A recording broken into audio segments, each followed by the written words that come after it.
Muito boa tarde, seja bem-vinda em mais uma live de segunda-feira. Vamos chegando, Cristiane, seja bem-vinda. Vou colocar aqui o tema da nossa live de hoje.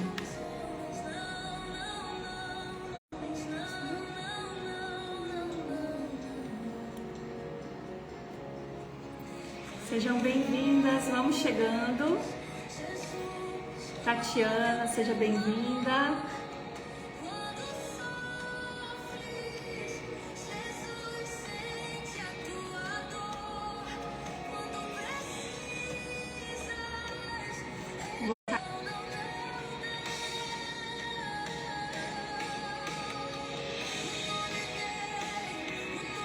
Vamos chegando, encaminhando essa live para mais mulheres estarem com a gente aqui.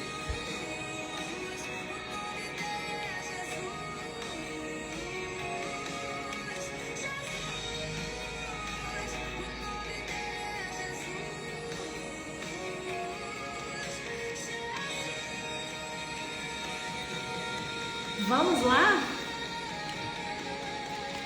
Vamos chegando.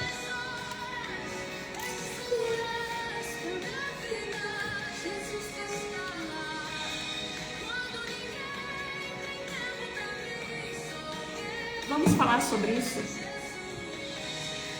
Mães que não foram filhas e a repetição que a gente leva. Eu quero ensinar para vocês, na verdade, como terapeuta, você que é mãe também, como fazer nesse caso.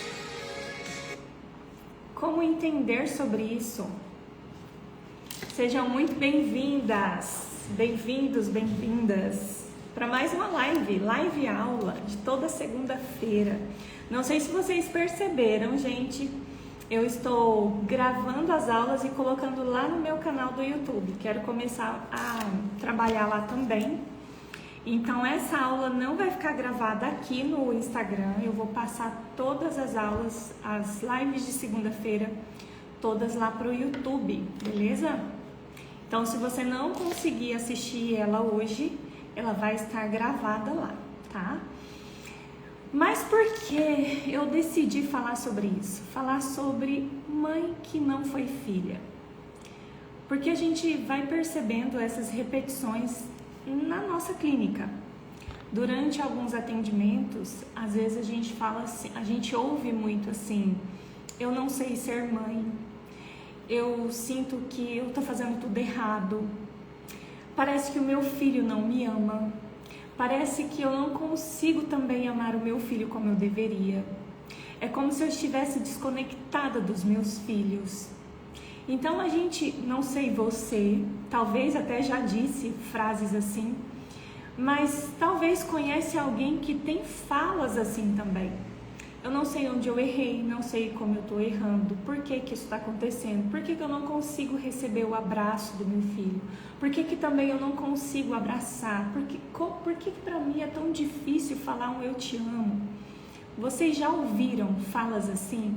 Ou até mesmo você já falou isso? E sabe onde eu vejo mais essas queixas acontecerem? Não é só porque assim... Muitas vezes nós vamos repetindo, certo? Aqui eu estou falando sobre uma mãe que talvez não foi filha, então é bem mais difícil essa mãe se conectar com seu filho. Só que não é só nesse lugar que acontece essa repetição. Muitas vezes dentro da nossa fé, dentro de um ministério. E eu falo assim que eu tenho um propósito no meu coração muito grande, é levar isso para as pessoas, porque eu vejo isso repetindo muito dentro das igrejas, não só nas igrejas, mas na questão de relacionamento com Deus, com algo maior na sua vida, com Jesus, né? Então eu vejo essa repetição acontecendo e nós levamos até para nossa fé essas repetições. Como você não conseguiu ser filha lá quando você era simplesmente uma criança, automaticamente você não vai conseguir ser mãe, automaticamente você também não vai conseguir ter uma relação saudável com Deus, na sua fé. Você vai, aí você ouve as mesmas falas, sabe? Você ouve, eu sinto que eu não estou conectada com Deus, eu não consigo orar. Ao mesmo tempo que eu sei que eu amo Deus, mas eu não consigo sentir esse amor. Então você começa a perceber, gente, as mesmas falas, só que em ambiente diferente e com coisas, pessoas, lugar, né, diferente. Então uma mulher que ela não teve essa conexão, uma mulher que ela não aprendeu a ser filha, uma mulher que ela não aprendeu a ser amada, que não aprendeu a ser vista, que não foi acolhida, ela vai acabar repetindo isso com as pessoas que estão à volta dela. Por maldade? Não. Simplesmente o que aprenderam. Simplesmente aquela dor que elas viveram lá atrás, no passado, ela vai se repetindo hoje de uma forma mais atualizada, com os filhos, com o esposo, na igreja, na fé, com Deus. Entende? Por isso que é tão importante nós olharmos para nós. É tão importante nós olharmos para a nossa história. E eu sei que é difícil. Então, toda dor que você não conseguiu passar lá na sua infância, ela vai se repetir. Então, é necessário olhar para você, tá? Estão conseguindo aqui me acompanhar? Tudo certo até agora? Seja bem-vinda, você que está chegando aqui. Eu quero que você me diz, é a primeira vez você aqui na live? Me conta aqui, se é a primeira vez, se é a segunda vez, ou se já faz tempo que você já me acompanha. Seja muito bem-vinda, tá? Você que está chegando aqui hoje, caiu de paraquedas aqui nessa live também. Então vamos lá? Eu quero falar com você que é terapeuta sobre alguns conceitos da psicanálise. Quando a pessoa vem para a clínica e você já percebe algumas repetições. A Ju faz tempo, né, Ju? Divanilda, primeira vez, seja bem-vinda. Lorena, tudo certo, beleza. Então vamos lá, se eu ouço de uma mulher assim, eu sinto que tenho essa desconexão, eu não consigo me sentir amada, eu não consigo amar também. Vocês já ouviram isso? Eu escuto assim, eu não consigo ser filha, eu tenho que aprender a ser filha. Eu ouço assim, eu não fui vista, eu não fui escutada, eu não fui cuidada emocionalmente. Isso eu escuto como terapeuta. Quando uma mulher ela não foi filha, ela vira adulta cedo demais. Muitas vezes a mulher ela chega na clínica e fala assim, Camila, eu não estou me entendendo. Eu sinto assim que eu não desfruto da minha vida. Eu comecei a ter crises de ansiedade. Eu escuto muito isso. Quando eu vou para uma reunião, eu vou sair, mas eu não consigo me conectar com as pessoas. Eu tô tendo crises, já chegou nesse ponto. Eu tô tendo crises de ansiedade, crises de pânico, só de pensar que eu tenho que me relacionar, só de pensar que eu tenho que ir para uma reunião, para um evento. Só que eu não sei de onde vem isso. Eu não tô entendendo por que eu tô me sentindo dessa maneira. Eu queria entender, porque eu volto lá, eu não consigo. Aí eu pergunto assim, mas o que você já viveu, né, na sua vida? Me conta um pouquinho sobre você. Aí a pessoa fala assim, Camila, eu tive pai, tive mãe. Assim, não foi aquela criança, eu não tive amor, eu não tive aquele colo, não tive aquele abraço, mas não me faltou nada. A gente ouve muito isso, né? Não me faltou nada. Ok, que bom que não te faltou nada, mas me conta então, um pouquinho da sua história, vamos entender, eu quero te ajudar a procurar, né, entender sobre isso. Aí a pessoa vai contar que ela, com 8 anos, foi deixada, ou era muito criança, perdeu a mãe, perdeu o pai, houve um divórcio. Quando a irmã nasceu, ela sentiu que não tinha mais espaço para ela. E aí ela vai contando a história dela, só que, pessoal, é como se a pessoa contasse a história dela, mas automaticamente ela tivesse desconectado. Lembra da desconexão? Eu sinto que eu estou desconectada, eu não consigo sentir Deus, eu não consigo... Lembra essa fala? Então, você vai percebendo a pessoa contar a história dela de uma forma desconectada. Então, você ouve a pessoa contar a história dela e, de repente, você fala, então, vamos lá, vamos entender um pouquinho mais. Eu começo a repetir a fala, eu sou um espelho, na verdade, né? Eu começo a repetir a fala que aquela pessoa me contou. Eu começo a repetir a história dela. E quando eu começo a falar aquilo que ela mesma me contou numa sessão, ela chora. Por que ela chora, gente? Porque ela desconectou a emoção daquilo que ela viveu. Ela usou um falso self. O falso self, eu já falei sobre isso aqui, a criança, ela começa a usar esse falso self como sobrevivência. Então, ela precisou falar para ela mesma que ela estava bem, mesmo passando por tudo o que ela passou. Ferenczi, que é um dos teóricos que eu gosto muito de trabalhar, ele fala sobre o trauma cumulativo. Vocês já ouviram falar sobre o trauma cumulativo? Me diz aí. Boa tarde, Rosângela. Sejam bem-vindas, viu?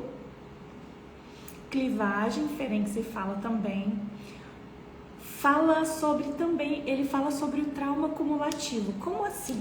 Vamos supor, muitas vezes a gente acha que um trauma é um abuso que a pessoa viveu. Um trauma é um assassinato. É algo assim, terrível que a pessoa teve que lidar. Só que o trauma não é só isso. E o trauma cumulativo que Ferenczi fala, vamos supor, na infância ali, teve um divórcio. Aí de repente, o divórcio dos seus pais, né? De repente, você não teve um lar suficientemente bom. Aí a sua mãe, você não foi vista, não foi acolhida, não foi escutada, não foi amada.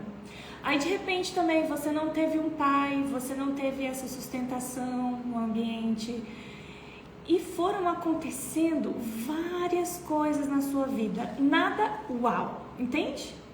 Mas esses pequenos traumas, eles se acumularam. É aonde que nós entendemos que esses pequenos traumas que foi acumulados, eles começam a vir como sintomas, entende? E a Ferenczi, ele explica sobre esse trauma acumulativo. Então, o que eu quero dizer para vocês? Não foquem apenas, você que é terapeuta aqui, né, que acompanha, vocês não podem focar somente, nossa, deixa eu ver se a pessoa sofreu um abuso, deixa eu ver se a pessoa perdeu alguém muito querido. Não, gente, traumas, lembre-se disso, trauma é tudo aquilo que você passa, mas a tua psique ainda não está suficientemente trabalhada para suportar aquilo. A sua psique ainda está ainda em desenvolvimento, entende? Então, tudo que você passa na sua vida que você não conseguiu suportar, isso ficou como um trauma. E se isso não for elaborado, se isso não for ressignificado, você vai repetir como sintoma em algum momento da sua vida. Vem repetição. O Winnicott fala sobre o falso self.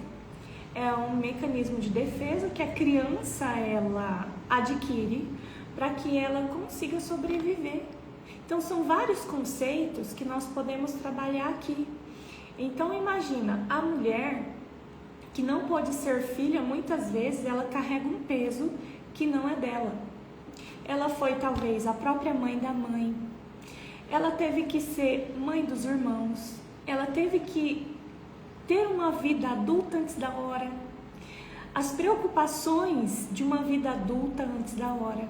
Então imagina uma criança, o que a gente ouve muito na clínica, uma criança de 8 anos de idade, ela já trabalhava, ela já era babá, ela já cuidava dos irmãos para a mãe trabalhar. E aqui, gente, eu não quero jogar peso, culpa para os pais. Hoje, como adultas, nós entendemos que os pais nos deram, sim, o que eles tinham, né? O suporte que eles tinham. Tá tudo bem. Só que aqui eu quero focar em você, naquilo que você sentiu. Trazer essa responsabilidade para suas emoções. Porque muitas vezes a gente não consegue ressignificar, a gente não consegue passar para a elaboração, porque nós não permitimos, talvez devido à fé, às crenças que nós temos, a moral não nos deixa passar esse processo de ressignificação. Por quê? Porque nós precisamos muitas vezes admitir que nos faltou, e a gente falar que nos faltou é como se nós quiséssemos colocar uma culpa em cima dos cuidadores, e essa não é a realidade. Nós não queremos colocar culpa em ninguém. O que nós queremos, o que eu desejo, é que as pessoas só tragam essa responsabilidade para si, no sentido do que? Peraí, eu tive faltas.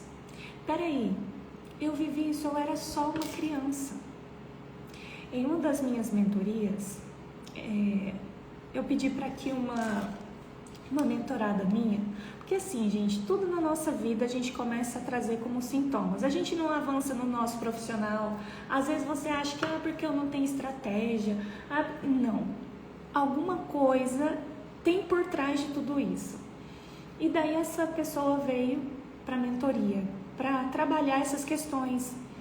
Por que ela não consegue avançar? Ela ganha muito bem, mas o dinheiro não rende. Ela é como se ela tivesse travada nos relacionamentos, no profissional.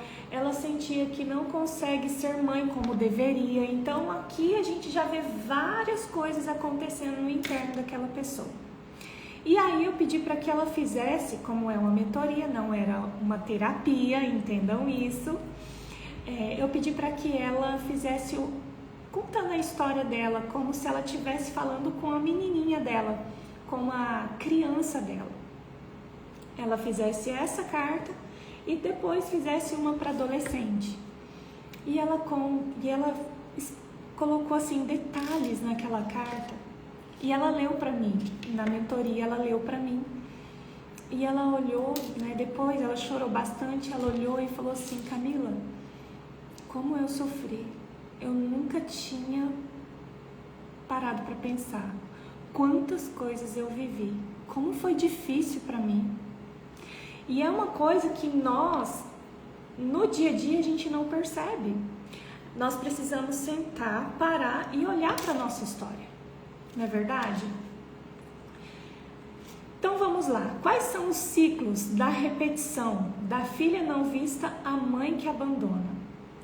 Muitas vezes a mulher, ela foi abandonada, e lembre-se, gente, o abandono não é só físico. O abandono, ele é emocional também. O abandono, ele é emocional, afetivo. A mãe está presente, mas desconectada do filho. E aí o que acontece? A mãe, emocionalmente ausente, cria a filha que vive para merecer amor. É algo que também eu vejo várias repetições na clínica. Aí essa mulher, essa filha cresce e ela acha que ela precisa ser tudo para todo mundo. Sabe aquela mulher totalmente útil? É aquela que você liga, não, vou, te ajudo. Ela larga a mão de tudo que é para ela, mas para o outro ela é a primeira a ir. Para o outro, ela é a primeira a brigar. Para o outro, ela faz de tudo, entende? Então, o que acontece? A mãe, quando ela é ausente do filho, ela cria o filho para viver merecendo amor. É como se esse filho tivesse o tempo todo que fazer algo para ser amado. E talvez você que está assistindo a live se veja nesse lugar. É como se você tivesse que fazer tudo para merecer o amor de alguém. Você acha que se você não fizer nada, a pessoa não vai te amar. E olha só, a gente repete isso no nosso casamento, a gente repete isso com os nossos filhos, e a gente repete isso no nosso ministério, no nosso chamado, e a gente repete isso na nossa clínica. Aí vem as questões das terapeutas. Parece que eu não estou fazendo nada para ajudar o cliente. Eu tenho que fazer alguma coisa. Aí é onde a gente vê também o ciclo se repetindo dentro da nossa profissão como terapeuta. Você entende que o buraco é mais embaixo? Eu vejo não conseguir falar sobre essa dor, sobre o que os pais fizeram ou não. Já é uma parte desse falso self, da clivagem. O que você acha? Exatamente, o falso self. E aí, o que acontece, né, Beatriz? Une esse falso self juntamente com a religião. Porque o que a religião nos ensina? É que nós precisamos honrar os nossos pais.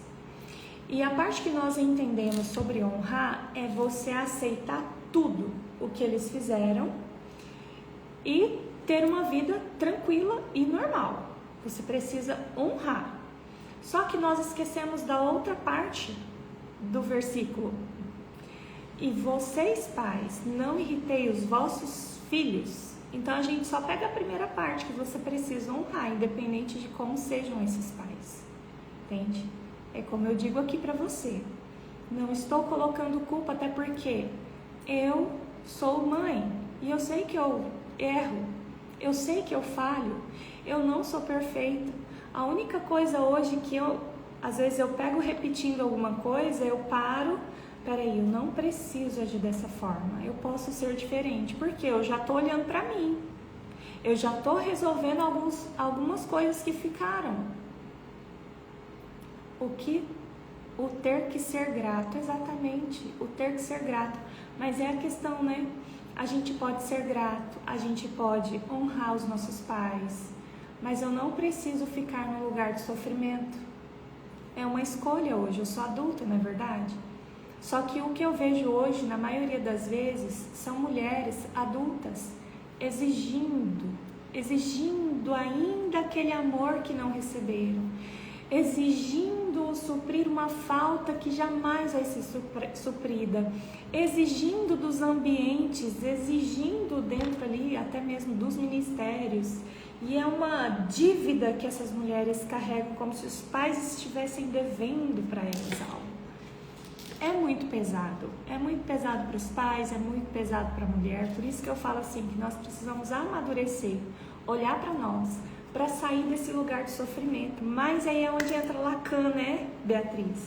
O gozo no sofrimento. Como assim a gente tem um gozo no sofrimento? Sim, alguma coisa você está ganhando ao ficar nesse lugar. Porque se você não estivesse ganhando nada para ficar nesse lugar, você já tinha saído. E é possível sim você ter gozo no sofrimento. É possível. Por quê? Algumas mulheres permanecem em relacionamentos tóxicos, mesmo sendo agredidas, humilhadas. Por quê? Elas estão ali vendo tudo, sentindo tudo, mas a pessoa fica porque tem um gozo ali. E qual é o gozo? Talvez é algo que ela via na infância, o pai fazia com a mãe, e ela, para tentar resolver essas questões da infância, ela traz para a vida adulta, e esse gozo que move ela a permanecer nesse relacionamento conflituoso.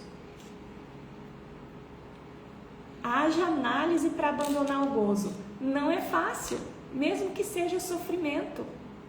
Não é fácil, porque existe um ganho ali, não é verdade? Então, essa mãe que foi, talvez você mulher, né?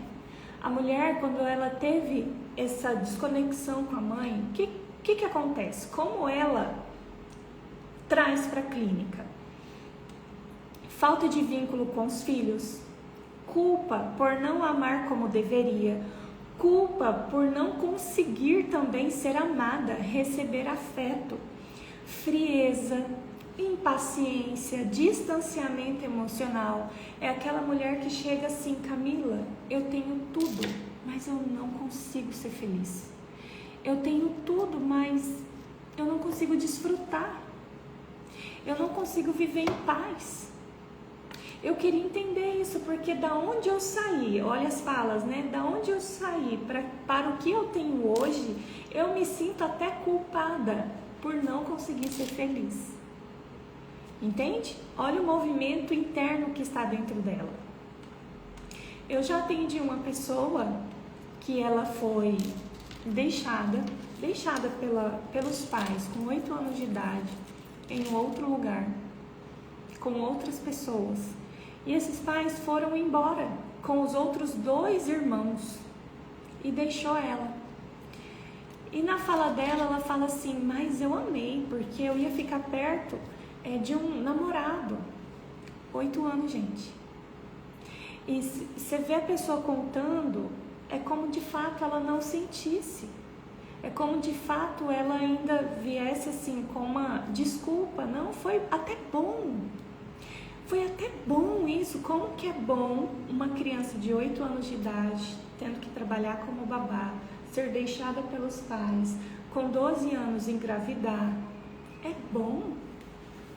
Mas a pessoa já está tão acostumada a viver nesse falso self, a aprender a colocar essas faltas, não é desculpas, mas essas explicações para que ela mesma se ouça, para não sofrer tanto, para não entrar de fato na dor, para não reconhecer tudo que ela viveu, tudo que ela passou. Existem 3 caminhos para o manejo clínico da repetição, nessa repetição. Vamos supor, qual que é a estratégia?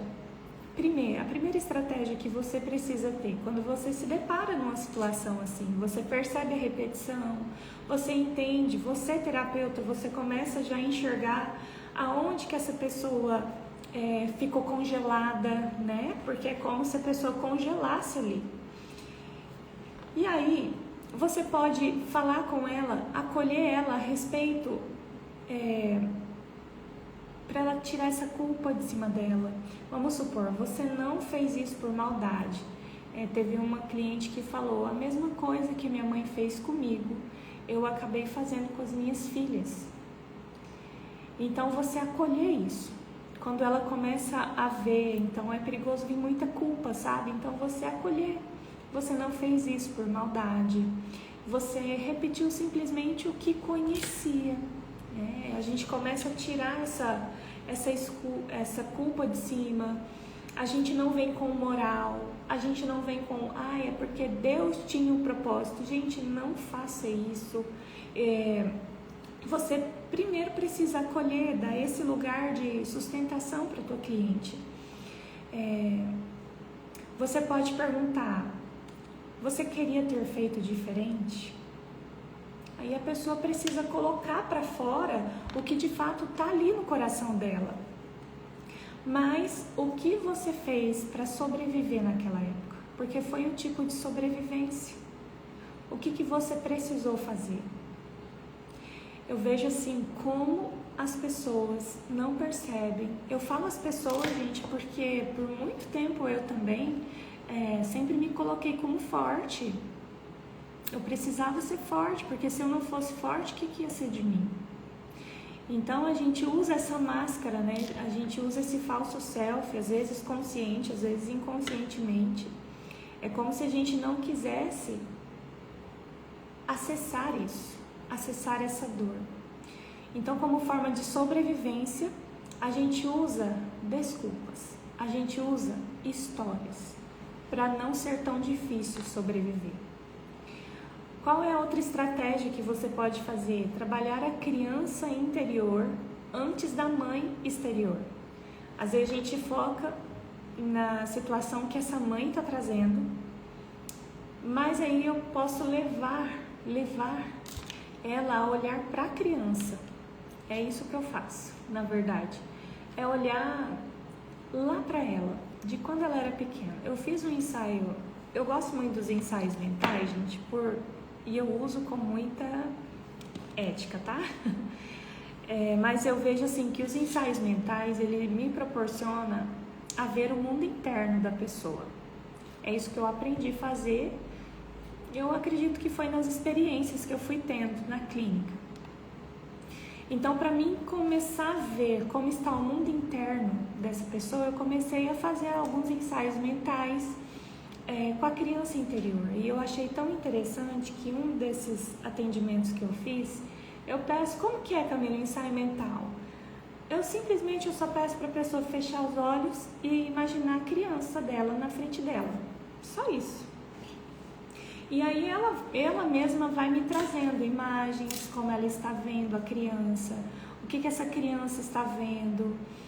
E é tão interessante que a pessoa vê essa criança da forma como ela está no mundo interno dela. Isso que eu acho muito interessante. E então, num desses atendimentos, eu fui percebendo essa desconexão. Eu percebi também uma apatia na forma como ela falava, que não sentia prazer mais da vida. Ela falava que ela estava parada, ela não conseguia ser feliz. Então eu fui percebendo as falas. Só que quando eu pedi para que ela fizesse o ensaio mental, ela trouxe essa menininha e ela falava assim, eu perguntava como ela estava, aí ela fala, ela está apática, ela parece que está esperando algo. Olha só, isso que eu acho super interessante. Parece que ela está esperando algo, mas ela está apática. Aí eu pedi para ela falar algumas frases para essa menina e falei para que ela repetisse que agora ela estava ali, que não era para ela mais ter medo, que ela não iria mais abandonar, que ela sempre iria estar ali com ela, falando para a criança dela, né, ali na forma imaginativa. E então eu pedi para que ela falasse para a criança dela que a criança dela poderia brincar, poderia se divertir, poderia pular, poderia ser feliz. E aí ela falou, mas ela não consegue sair do lugar. Ela continua apática. A criança dela não conseguiu ir. Por quê, gente? Foi aí que eu entendi. Agora começa o trabalho terapêutico. Agora é fazer, não é fazer porque a gente não consegue fazer nada, depende muito do nosso cliente, mas é ajudá-lo a desfrutar. O desfrutar, gente, é o quê? É ter prazer, o desfrutar como a criança desfruta, é brincando, é pulando, é sorrindo, é divertindo. E aquela mulher falava para mim que ela não conseguia desfrutar. Ela tem tudo, mas não consegue desfrutar de nada. E é exatamente o que aquela criança tinha, apática, esperando algo, mas não conseguia sair do lugar. Porque essa criança, essa mulher, não foi filha. Essa mulher não teve esse lugar de brincar, de se divertir, de desfrutar. Essa mulher simplesmente não foi filha. E é impossível hoje essa mulher conseguir entrar nesse lugar de desfrute, de prazer, porque ainda tem uma menininha parada esperando por algo. E será o que é que essa menininha dentro dela ainda espera? Entende? Então são movimentos que nós vamos fazendo para tentar ajudar essa pessoa a sair desse lugar para um outro lugar. Então, são essas 3 estratégias que a gente pode fazer ali nos atendimentos. Quem aqui já atendeu, você que é terapeuta, quem aqui já atendeu pacientes com essas repetições, com os filhos, na igreja, com o esposo, aquele lugar, a repetição de que não consegue não consegue desfrutar. Então começa talvez até transferir para os filhos, projetar nos filhos a falta que eles tiveram, começa a exigir do esposo a falta que eles tiveram, vai para um ambiente de trabalho, também tem dinâmicas ali difíceis que a pessoa entra em relacionamentos que são mais difíceis dentro dos ministérios, acaba exigindo ali das figuras de autoridade, sabe? Então é algo que nós precisamos ir analisando, até porque você como terapeuta, você começa também a ter esse lugar de figura de autoridade sobre o seu cliente. Eles começam a te ver como figura de autoridade. E pode ser que ele comece a transferir para você a falta que eles tiveram, sabe? Aquele cliente que talvez você atrasa uma sessão, aconteceu alguma coisa e acabou atrasando, esse cliente fica muito bravo com você. Ou você remarca, infelizmente, porque assim, a gente tem as nossas corridas do dia a dia, às vezes acontece um imprevisto, você precisa remarcar um cliente e o cliente fica bravo com você. E eu fico notando esses manejos porque eu começo a entender aonde que esse cliente está me colocando. Porque eu falo que uma das ferramentas que nós psicanalistas usamos e precisamos usar é a transferência, a contra-transferência, entendeu? Então, você sabendo identificar onde que esse cliente está te colocando, você vai conseguir também fazer os manejos corretos dentro da tua clínica. Eu quero falar aqui com você, já fui assim, já atendi. Eu também, Roseli. Eu já atendi e sempre nós vamos atender. Sim, são as dinâmicas, né, que existem. Os membros da igreja que congregam chamam o pastor de pai e ele chama os membros de filhos. Aí você percebe a dinâmica. Deus abençoe que seja uma repetição saudável, né? Se é que tem. Vamos lá. Eu quero falar com você sobre alguns conceitos psicanalíticos para te ensinar. Você que é terapeuta, e eu sempre gosto de trazer esses conceitos para vocês entenderem que a psicanálise ela é profunda. Muitas vezes a gente quer usar várias ferramentas e tudo, mas é porque a gente de fato não mergulhou ainda nas teorias, nos conceitos. E a psicanálise ela abrange muita coisa. Eu falo que eu sei 1% de tudo que eu ainda tenho que aprender. Mas vamos lá. Compulsão à repetição. A pessoa, ela repete inconscientemente cenas dolorosas da infância, não porque quer, mas porque não conseguiu elaborar. A repetição é uma tentativa de dominar o trauma vivido. Onde acontecem as repetições? Nas relações, nos ministérios, no trabalho. Onde também acontece a repetição? Nos sonhos. Vocês sabiam? Pesadelos, sonhos, aquilo que você não conseguiu elaborar, às vezes vem como sonho também, para você reviver, repetir aquele sentimento. Por que eu falo isso? Porque muitas vezes eu me peguei repetindo situações, traumas meus lá da minha infância, em forma de sonho. Por quê? Como eu não colocava para fora, eu não consegui olhar para aquilo, eu não fiz as elaborações necessárias, vinha em forma de sonho para mim conseguir passar. Só que não passa, a gente fica nessa repetição, nessa dor. Imagina, a mulher que foi abandonada emocionalmente pela mãe repete o abandono com os próprios filhos. Abandono não é somente físico, abandono também é emocional, é afetivo, aquela mãe que desconecta dos filhos, seja por frieza, por ausência, por desamparo ou negligência também afetiva. Só que essa mãe, ela não consegue perceber que está repetindo.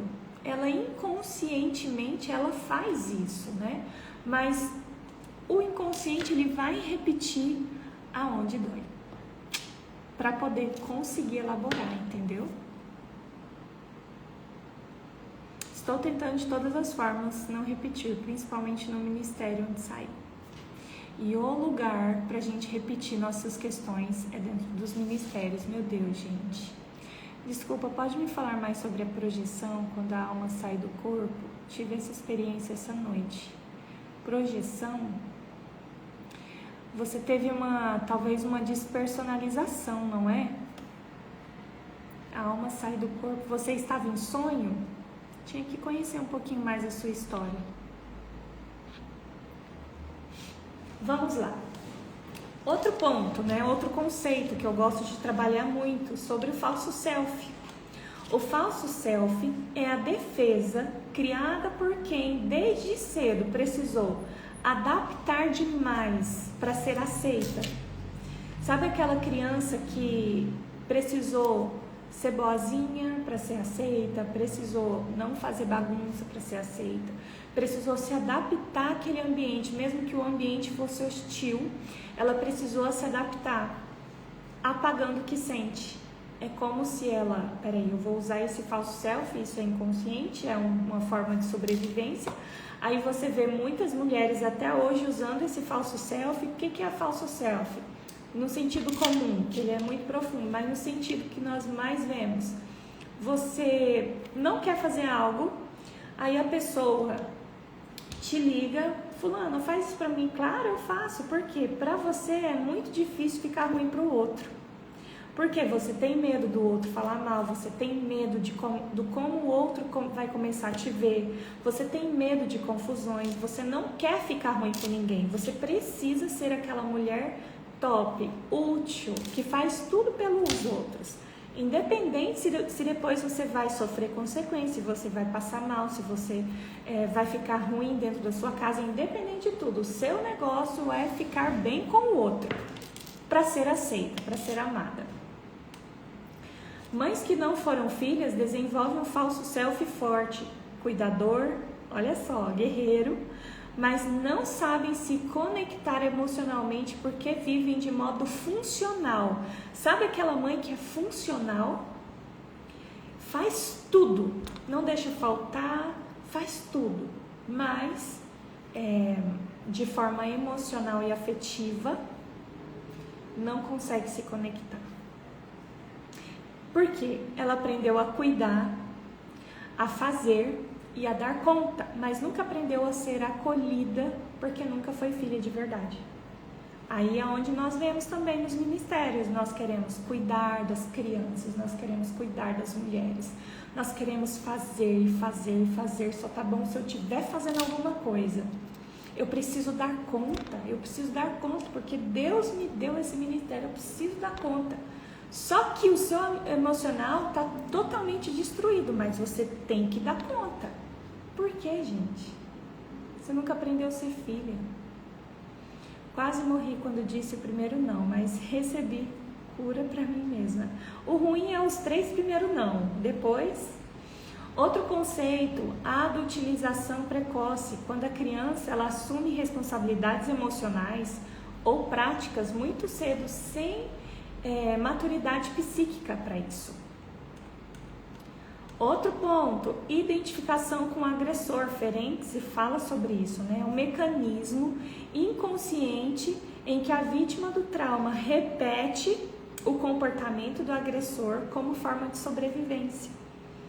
Vivi muitos anos assim, fazendo de tudo para ser aceita por todos ao meu redor e descobri que tive uma raiz de rejeição muito grande. Exatamente. Outro ponto que eu já falei lá em cima, trauma acumulativo. O trauma nem sempre é uma grande tragédia, muitas vezes é feito em pequenas proporções, em pequenas dores, desprezos, ausências, silêncios, e isso tudo se acumulou e deixou uma marca muito profunda na alma. Quando engravidei, o meu próprio pastor disse: por que foi engravidar? Ouvi demais, meu Deus. Infelizmente, quantas coisas que nós submetemos inconscientemente devido às nossas próprias questões emocionais mesmo, não é verdade? Outro ponto, silêncio como linguagem. O silêncio do paciente, a gente fica muito preocupada com o silêncio, né, quando os pacientes não conseguem falar. Então, o silêncio do paciente, ele não é vazio. também o silêncio fala. O silêncio é uma forma de discurso, é o inconsciente dizendo aquilo que a fala ainda não consegue nomear. Exemplo também, outro conceito, gozo do sofrimento. Em algumas estruturas, o sofrimento se torna um modo de existir. O sujeito se apega à dor porque é a única coisa que conhece na vida. Então, imagina assim, eu já falei muito sobre isso aqui. Deixa eu dar outra explicação. Teve um tempo na minha vida que eu estava em um lugar onde me causava muito sofrimento. Se naquela época eu tivesse ido para terapia e a terapeuta falasse assim para mim, por que você ainda continua lá? Você precisa sair desse lugar. E aí eu tentasse sair desse lugar, eu entrava, eu acredito que em uma depressão muito mais profunda. Por quê? Porque eu não tinha ainda suporte para entender que existe vida fora daquilo. Então tem pessoas que estão no gozo, no sofrimento ali, nesse sofrimento do gozo, o gozo-sofrimento, porque é a única forma que ela sabe de existir. E se você tira essa pessoa de uma vez desse lugar, ela não sobrevive, entendeu? Porque a única forma dela existir é aquele lugar. Por isso que as pessoas, muitas vezes, permanecem na terapia por um tempo considerável. Porque, gente, isso é um processo. Às vezes a pessoa sabe o que é vida, entende o que é viver, é nesse sofrimento. Então a pessoa não vai conseguir sair desse lugar do dia para a noite e você não vai tirar ela do dia para a noite e nem vai tirar. É só se ela quiser mesmo sair, entende? Mas é um sofrimento. Por quê? Porque a pessoa, quando ela está nesse lugar de sofrimento, o eu dela é muito fragilizado. E com esse eu fragilizado, ela não consegue suportar outro lugar, entendeu? Porque ela não existe, ela tem um eu muito fragilizado. O lugar que ela sabe que existe é só nesse sofrimento, que ela entende que existe. Então, o que acontece? Na terapia, a terapeuta vai precisar trabalhar o emocional, o eu dela, o ego dela, para que esse ego se fortaleça, para esse ego não ser tão frágil, para que ela consiga ter uma estrutura emocional para conseguir sair desse lugar. Entendeu? Holding, que é um outro conceito que a gente usa, que eu uso muito nas minhas sessões, é a capacidade do terapeuta de oferecer um ambiente emocional suficientemente seguro, onde o paciente pode entrar em contato com partes muito frágeis de si sem colapsar. Isso aqui é muito importante. Porque muitas vezes a gente acha que o cliente ele tem que vir para a terapia e tem que chorar, e tem que falar da sua infância. Ai, a pessoa tem que falar. E muitas vezes a gente acaba insistindo demais, sabe? Só que a gente precisa sustentar esse lugar, esse lugar, esse ambiente. Se essa pessoa chorar, se essa pessoa falar partes da vida dela muito frágeis e muito difíceis, ela vai precisar sentir-se segura falando com você. Ela precisa sentir segura nesse ambiente. Você precisa oferecer esse holding para ela. O que é holding? É uma sustentação emocional. A pessoa vai reviver com você muitas vezes dores. E muitas vezes você, terapeuta, vai sentir a dor da tua cliente. Você vai precisar acessar a dor dela. Automaticamente, muitas vezes, você precisa acessar a tua própria. Por isso que nós, terapeutas, precisamos constantemente de análise, porque se você não tem uma sustentação emocional para você, como você vai conseguir colocar essa sustentação emocional na tua terapia, na sessão com o teu cliente? É um cuidado. Eu falo que a análise, quando vamos para a análise, nós estamos cuidando de nós, em primeiro lugar, mas também nós estamos cuidando do nosso profissional, né? Do nosso cliente também.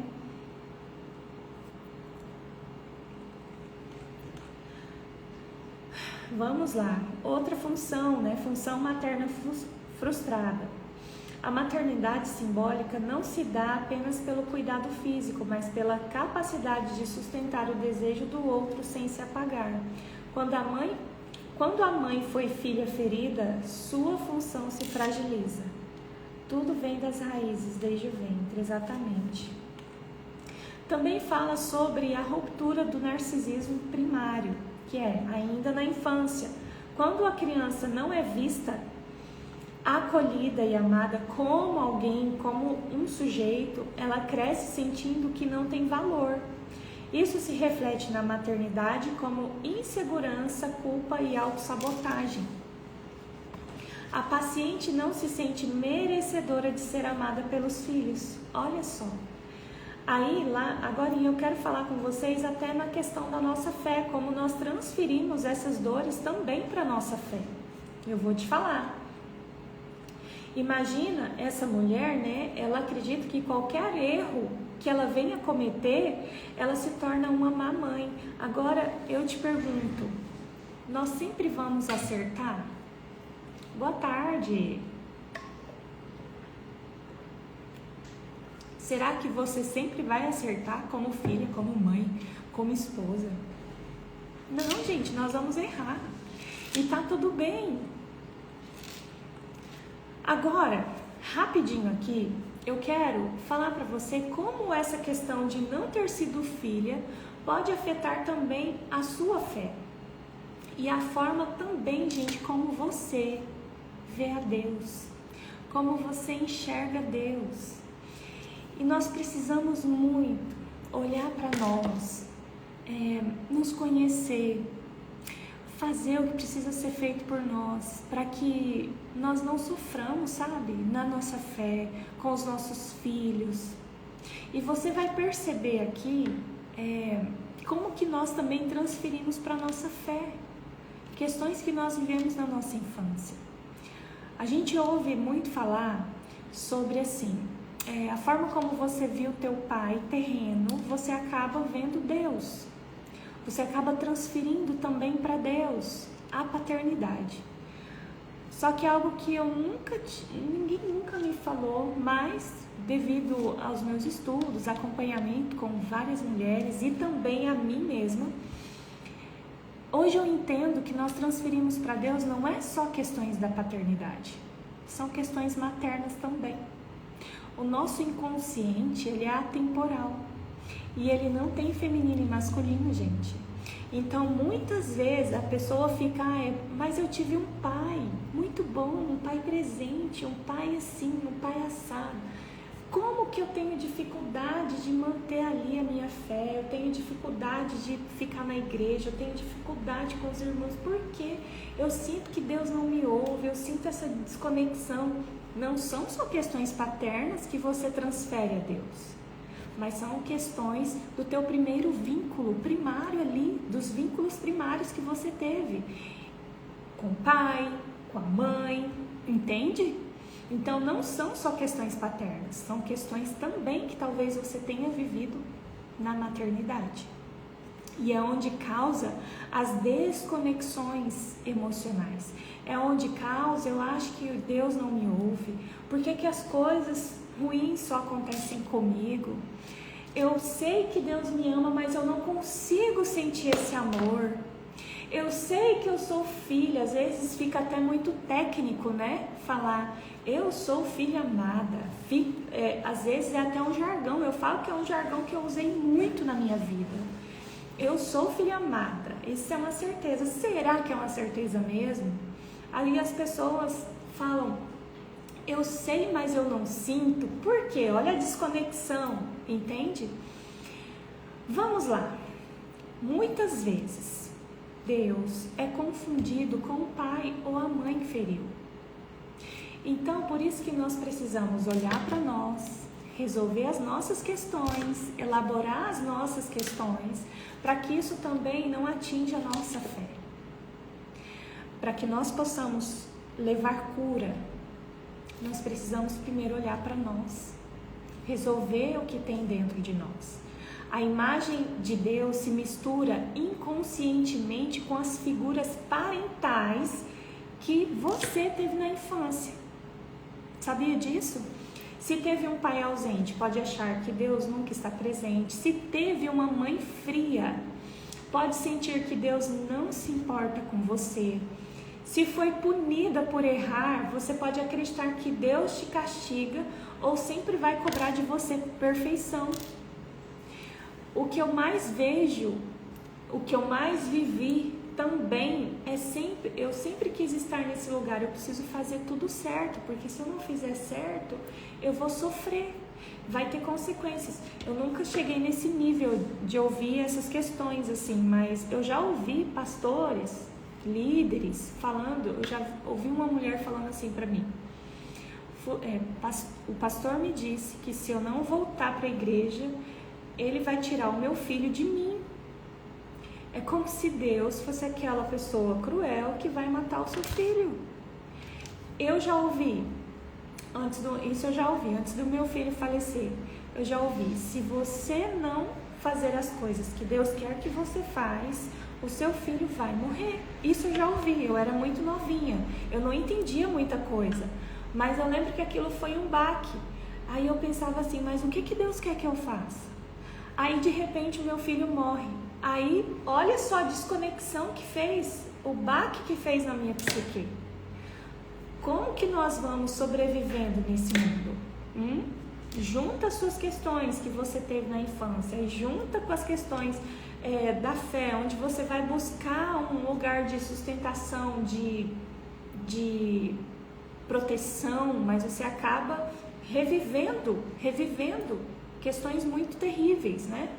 Então imagina, muitas vezes a função paterna ou a função materna da tua vida, ela foi fragilizada. Então a paciente não sente Deus como pai, até sabe que é, mas não sente. Sente que tem alguém que observa, que vai te castigar, que vai te punir se você fazer algo errado, mas não te acolhe, né? Outro ponto: a culpa impede a comunhão verdadeira. A paciente se sente tão errada. Imagina, você ouvir coisas, aí de repente você se sente culpada, você se sente quebrada, você sente que é imperfeita, que não se sente digna nem de estar na presença de Deus. E daí essa mulher começa a falar: eu não consigo orar, eu sinto que Deus se afastou de mim. Eu falei como mãe, então eu não me sinto digna de falar com Deus. Eu fico pensando, né? Em que lugar você colocou Deus na sua vida? O que Deus representa para você? Já ouvi isso sem conhecimento na época. Hoje fico triste porque não pude falar nada. Fiquei tanto tempo trancada naquele ambiente. Eu ouvi que se eu amasse mais algo, mais que Deus iria me tirar. E eu tinha medo de amar meu filho. E isso causou grandes problemas de relacionamento com meu filho por falta de conhecimento. Vocês entendem isso, gente? Olha só a que ponto. A que ponto chegamos, né? Em alguns momentos. Então imagina que até na clínica nós entendemos, nós vemos um superego nosso muito punitivo, um superego religioso punitivo, e isso tudo é aliado ao que? As nossas culpas, talvez até infantil. Eu preciso fazer certinho para Deus me amar, eu preciso fazer tudo perfeito para Deus aceitar. E aí quando você erra, você falha, porque somos seres errantes, nós não somos perfeitos. Aí você falha, aí você pensa: Deus não vai ouvir minha oração, não é verdade?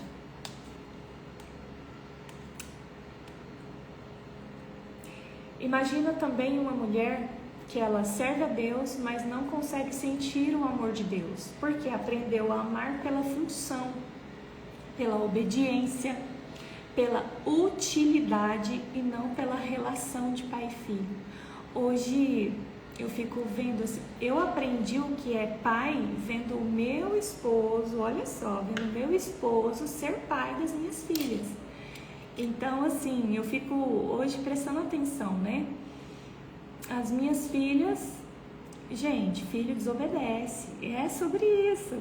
Só que a gente não deixa de amar, né? Muitas vezes a gente corrige, conversando, ensinando, instruindo, não é?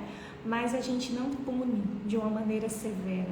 Você já imaginou você mesmo falar para o teu filho assim, olha, se você, presta atenção nessa fala, se você não me obedecer, o seu filho vai morrer. Falando para um filho seu, se você não me obedecer, o seu casamento vai acabar.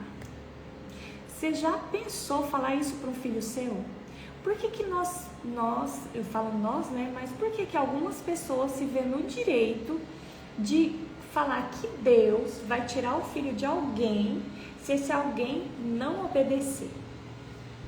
É isso que às vezes não me entra na cabeça. Na palavra de Deus fala assim, nós que somos maus, sabemos dar boas coisas para os nossos filhos, quem dirá Deus que é bom? Vocês entendem que muitas vezes o que as pessoas falam para você são questões internas dela? O que hoje me ajuda muito nessas questões é eu entender assim, ó, o que essa pessoa está me falando não tem a ver comigo, tem a ver com ela, com o interno dela, o que ela viveu, talvez com um pai muito punitivo, uma mãe que não foi presente, então ela transfere isso para Deus e acaba transferindo isso também para as pessoas que a seguem. E tá tudo bem, né? Para eles. Mas eu não preciso mais me submeter nessas questões. Se não, olha só, se você não for para o encontro com Deus, não prioriza Deus, Ele vai tirar seu filho. Olha só essa, olha que maldade, gente. Que maldade que as pessoas fazem com as outras. Quem tem o direito de falar isso para alguém? Aí as pessoas começam a ver Deus como um carrasco, né? Eu fazia tudo certo na obra de Deus. Quando perdi minha filha, eu passei a dar passos errados. Não quis fazer mais nada na igreja na época. Imagina assim, ó. Gente, perder um filho, eu falo por experiência própria, não é fácil. O processo de luto é muito difícil. Então eu falo assim que a gente precisa ter um ambiente muito saudável perto de nós, uma sustentação emocional, um hold, né, como eu disse aqui. Então a gente passa por fases no luto. Muitas vezes uma das fases do luto é a depressão e você vai precisar ficar recolhida. Às vezes deitada, você não vai conseguir sentir desejo de ir para a vida. Isso vai acontecer. Então imagina, as pessoas vendo esse seu sofrimento e ainda falar algo para você. Eu já sofri muito religiosidade, uma época que me obrigou a casar com uma pessoa que eu não gostava porque não queria mulher solteira dentro da igreja, como sofri na época. Olha só. Então, a Roseli foi obrigada a casar com uma pessoa que ela não queria, porque mulher solteira dentro da igreja não podia.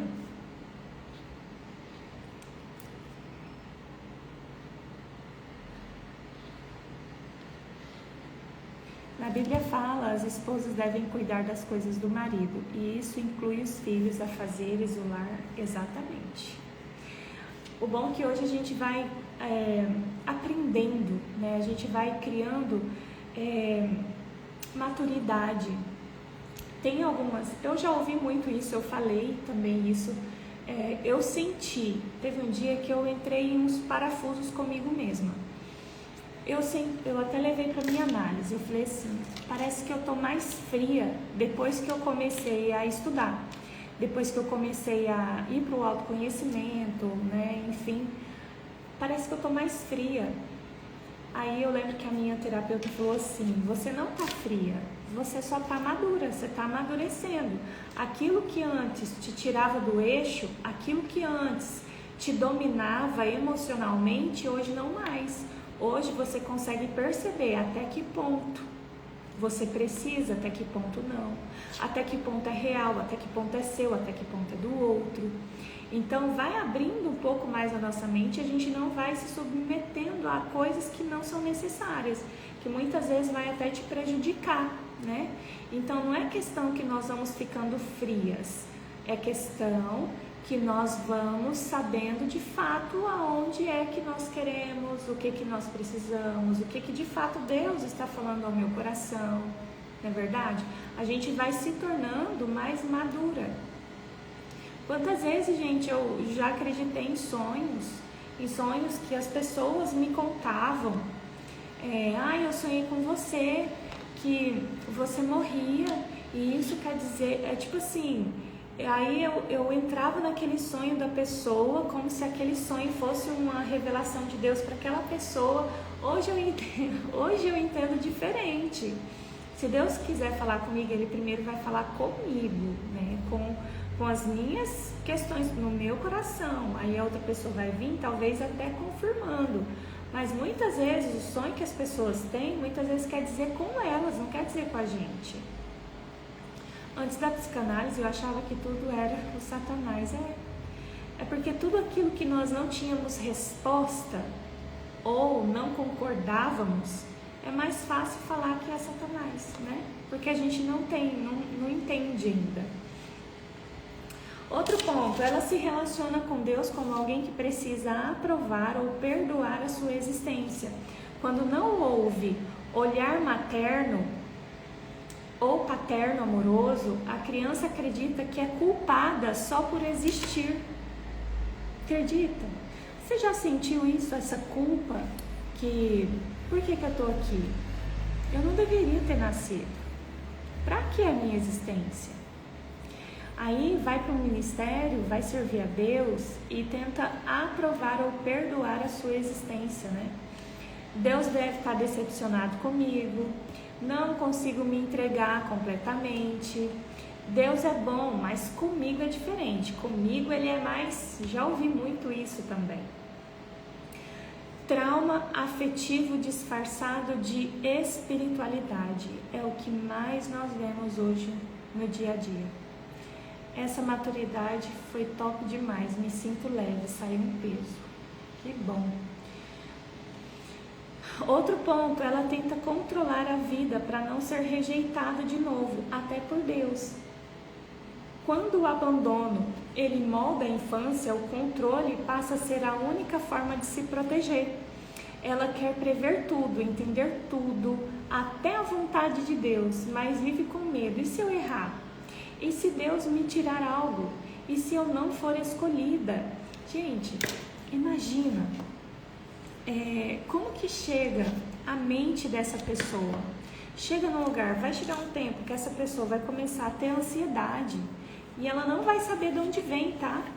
Porque tá tudo certo na igreja, eu tô fazendo tudo, eu tô servindo, eu tô cuidando, eu tô fazendo o que Deus mandou para fazer, só que de repente a mente, a alma já não tá suportando mais permanecer nesse lugar, porque em todo tempo ela tá com medo. Aí começa a ter crise de ansiedade, começa a ter ataque de pânico, de repente entra numa depressão e pensa, meu Deus, mas o que foi que eu fiz? Até pensa que é ela que fez alguma coisa. Onde que eu estou fazendo errado? Mas eu não mereço isso, eu fiz tanta coisa certa, por que isso está acontecendo comigo? Então ela mesma não entende o que acontece. Então o eu infantil traumatizado, ele não confia no amor gratuito. Olha só que forte isso. Então é como se você sempre tem que fazer para ser amado, para ser amada.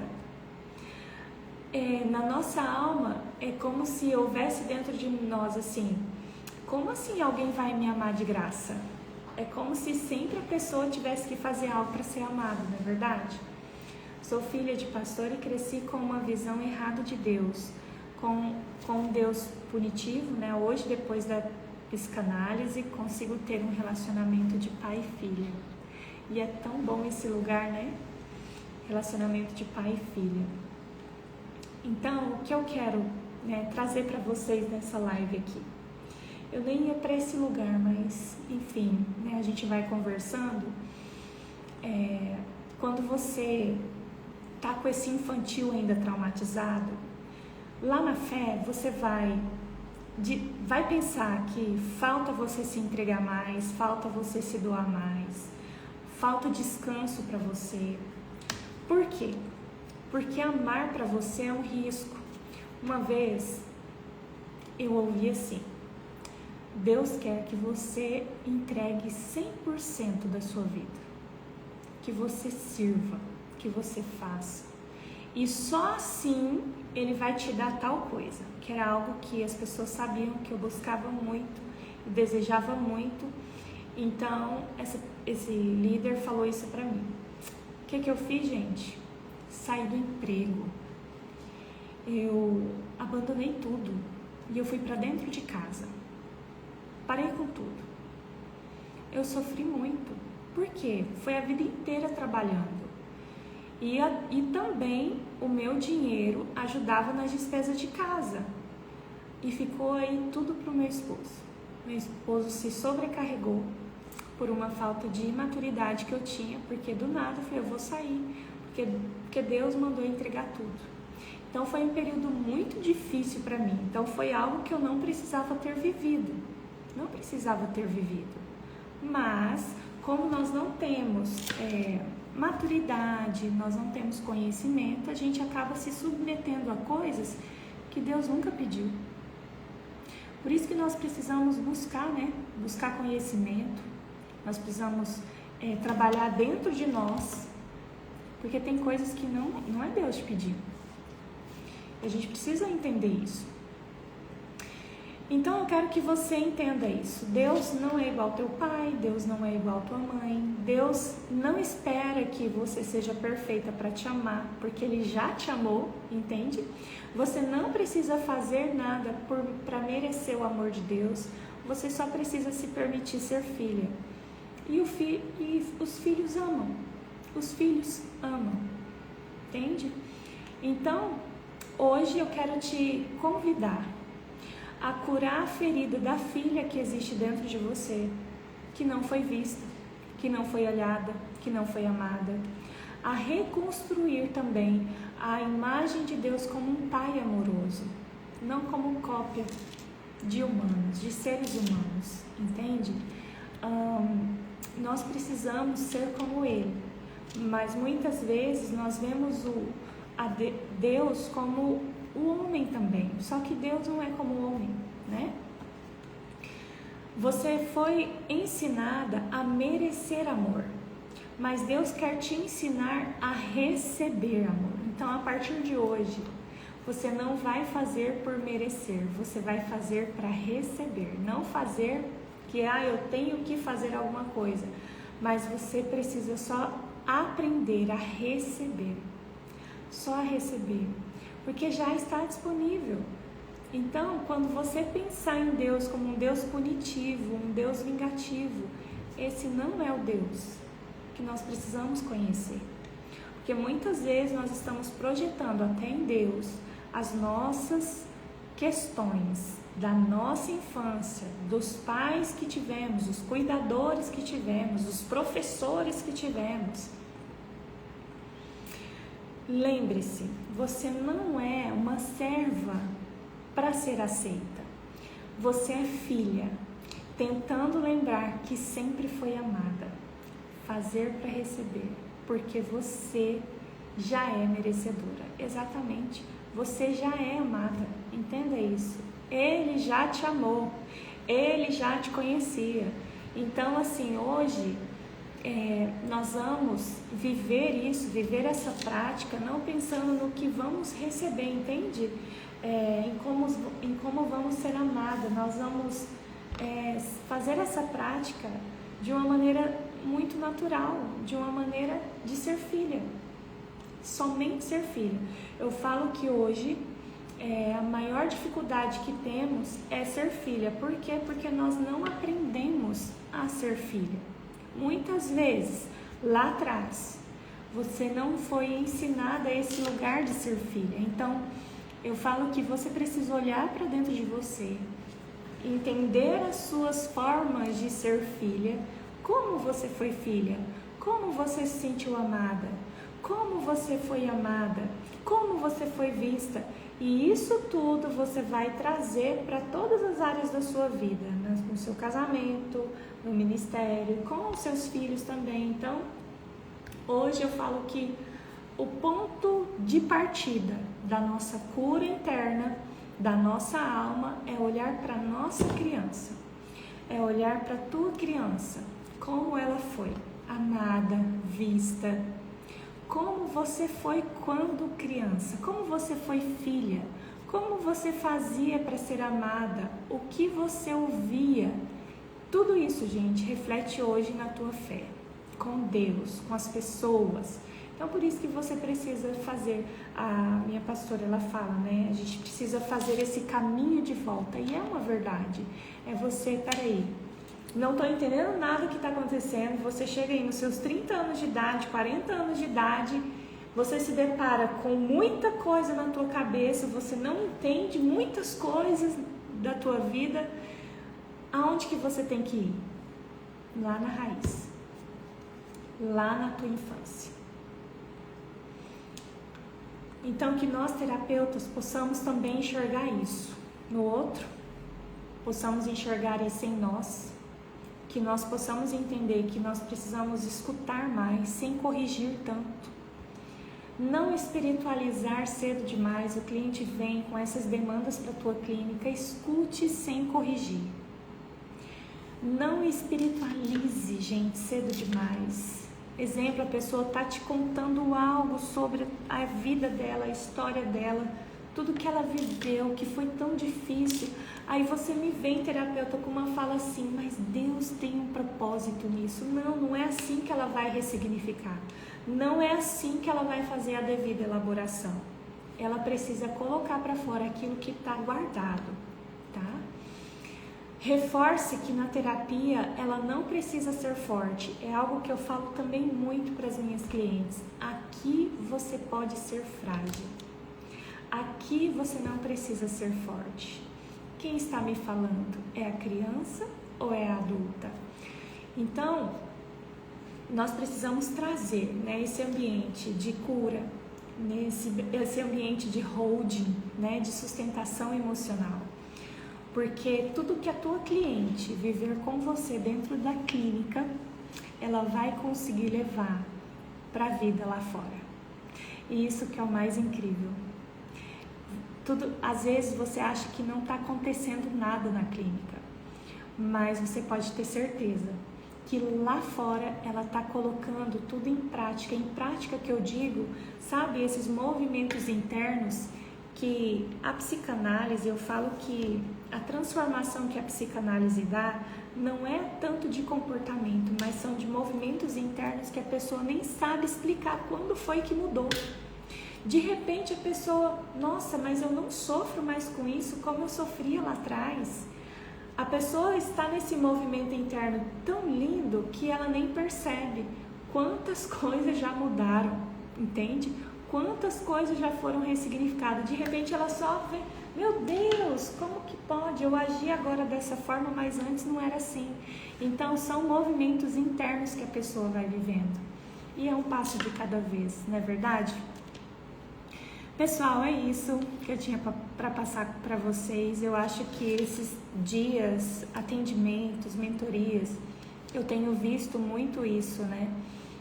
Sobre essas questões que nós transferimos na nossa fé, nós desconectamos com as pessoas que nós mais amamos. Eu pensei, eu vou fazer uma live sobre isso, porque eu falo que nada é por acaso, né? Tudo que vem é como se fosse assim, algo pedindo para que eu também fale sobre isso. Eu espero que tenha falado ao seu coração essa live, que você tenha tirado muito aprendizado daqui, tanto para a tua clínica, mas principalmente para você como ser humano, né? Como mulher, como esposa, como filha. Eu quero que você saia dessa live acreditando e entendendo que você precisa ser filha. Ser filha. Seja filha. Seja filha. Tá bom? Deus abençoe a tua vida. Eu vou deixar a live gravada lá no YouTube. Então, até mais à noite eu posto o link do YouTube, que daí vocês podem compartilhar com as pessoas, tá bom? Deus abençoe e até mais, se Deus quiser. Até segunda-feira.